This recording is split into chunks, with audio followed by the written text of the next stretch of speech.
very nice. I'm absolutely more than happy to sign autographs during some of the slower portions of the evening, beginning with the first dance. It's a slow song, I guess. For those of you just staring and trying to figure it out, yes, I am that Greg White, accomplished writer of song and silver screen, award-winning director, and recipient of the coveted Toronto Star Gold Watch for 2 years of perfect newspaper delivery service. I was 14 and that was a massive deal.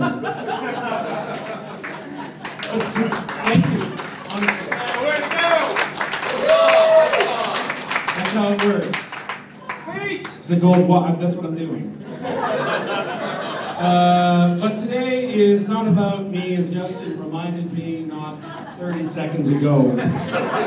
So please do not call me Mr. White or any of that stuff. Just refer to me simply as Best Man. And just to be clear what best means, best is like the top. And there's not anything above best, it's best. And you said it.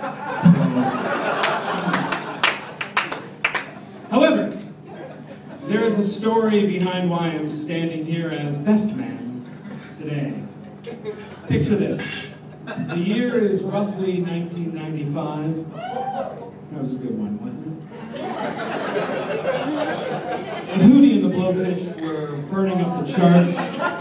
Dolphins were making people cry everywhere, especially right in here. And late one evening outside our college pub, Justin was consoling me as I struggled with the reality that I probably wouldn't surpass the achievements of my father. Look at me now, Dad. I'm in a suit on a boat. And that's what I'm talking about. Boat suit. Boat suit. Anyway, Justin, ever the loyal friend, knowing that I was in need of reassurance, reminded me of how incredible I really was. And how lucky he was to have me as a friend. And whenever it happened, that I was going to be the best man at his wedding. And in a moment of shameful weakness, I reassured him of the same. And I was very drunk. But a drunk man never forgets. Actually, I'm pretty, maybe it's a drunk man always forgets. I don't know, I forget. But the point is, it was in 2007, I was married, and standing by my side for one of the most important and wonderful moments of my life stood Justin as my best man, which for the purposes of the evening I retitled Pretty Good Man to avoid all the confusion that would have obviously ensued. He was pretty good. And I fulfilled my side of our Faustian contract and waited for my moment in the sun, which you think would be today. But what you see before me, my friends, is a sham. And I am a sham best man, for Justin and Tamia were already married.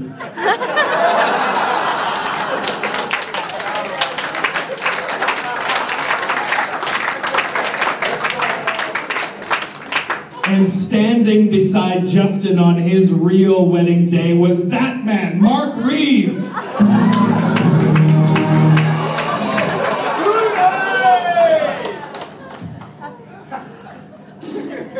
Not this again.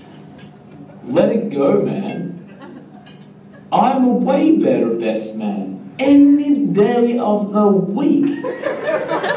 Bestest man. Okay, settle down, Mark. Just go with the flow.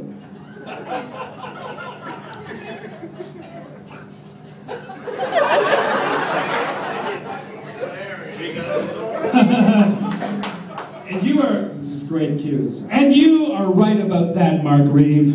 And to celebrate this wonderful second fake wedding, I offer you and Justin the blessing of eternal forgiveness. Or do I?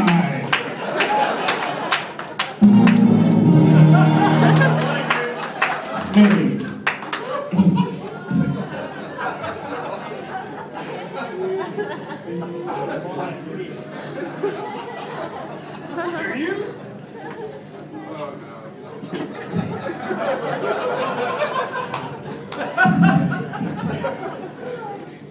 Webster's dictionary defines segue as to proceed to what follows without pause. I have known Justin now for almost 20 years, making me the foremost experts on all things Justin before the dawn of the new millennium. And this is the moment that so many people wait for from the best man. A little insight into the groom's true history and character. And it gives me great pleasure to be the person endowed with that privilege.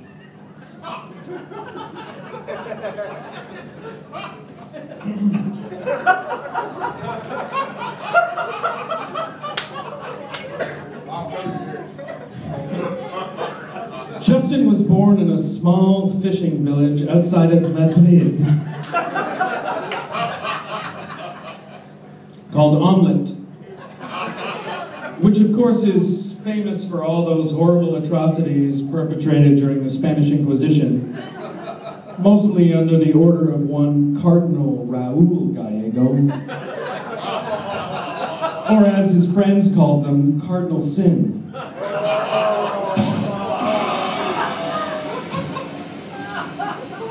That was a rim shot. I had something screwed out there. Did you want to try that again? I don't know what that is. Break. Yeah, it's crazy. There it is. In order to avoid being found by Lord Voldemort, Justin was sent to live in Scarborough, Ontario with his evil Uncle Gustavo and his mesmerizing Aunt Cecilia. You're breaking my heart, you're shaking my confidence daily, Gallego, who to this day still masquerade as his parents. Gustavo and Cecilia were demanding surrogates, mostly wanting Justin to stay at home and tend to the desert farm. But all Justin really wanted to do was pick up some power converters and join the rebellion like his real father, Darth Gallego. Like his real father, Darth Gallego. Friends of the Empire. I've been working on this for a long time. That was what happened right away. It's like a trombone. Anyway. As Justin approached his tween years, his focus changed to collecting as much rich stuff as possible in order to save the family homestead from being turned into a golf course.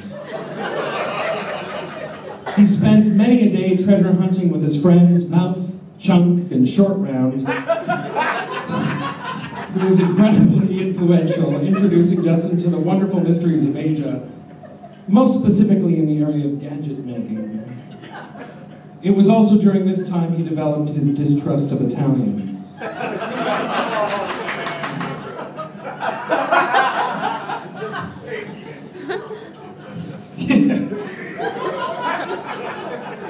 His precious teen years were mostly spent in Saturday detention, learning life lessons about the errors of stereotyping, and how the janitor hears everything, and how janitors are usually Italian.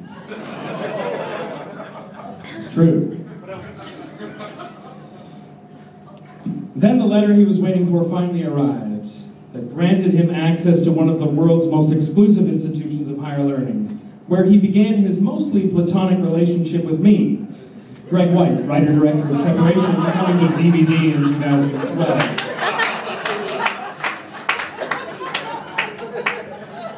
We first met on the beach volleyball court where we played many shirtless matches in between our tower buzzings and inverted maneuvers, while developing our love-hate relationship built on mutual respect and shirtlessness. We also pledged Delta House, where with the help of Bluto, D-Day, Otter and the gang, we really gave it to those Omegas and crusty old Dean Wojak. Yeah! And after 7 wonderful years at college and the introduction of the new millennium, we parted ways, with Justin moving away from the great white north and me to my bedroom to cry myself to sleep thinking about dolphins. And and now here we are. And I haven't seen Justin since my own wedding. And sadly, we don't talk as much as we really should. But when I landed here, after those first couple of minutes in which you acknowledge and feel like you're reuniting after a long time, it felt like I had just seen him the day before. And we just picked up where we left off. And as I've said many times before, and I really do feel like we were brothers, even though Gustavo and Cecilia aren't my real aunt and uncle. And I know in my heart of hearts that you will always be there for me, and I want you to know that I will always be there for you, and now that goes for you too, Tamia. It has been a fantastic week, meeting all the great friends you've made over the last 10 years or so. They are a testament to your character and a fantastic group of guys. I'm incredibly honored to have stood beside you today as you and Tamia took this step again. Tamia, you really do look wonderful tonight, and you are a beautiful person, and I'm very grateful to what little time we have been able to spend together with you on this trip. And now me and my family have plenty of reasons to come back to Australia as often as possibly as we can to visit with you and Justin. And I wish you all the luck and wonderful blessings that your hearts desire. And I could go on and on speaking of my feelings for both of you, but instead I've decided to roll all those emotions into a song I just wrote while giving this speech that I think encapsulates everything wonderful about this evening. You hit that, DJ Manny Flex. Love. Exciting and new.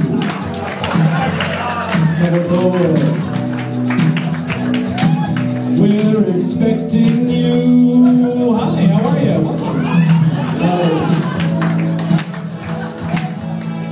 Life's sweetest reward.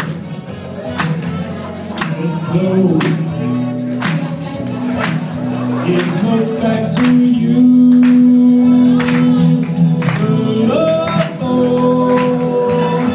Soon we'll be making another run. Promising something for everyone. Short course for adventure, your mind on a new romance. Love won't hurt anymore. It's an open smile on a friendly shore. It's love.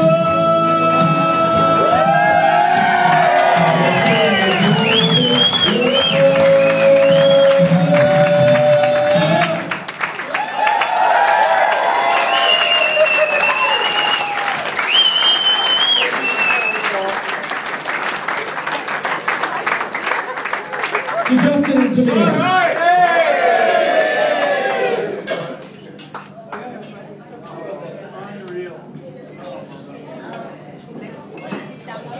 One, please.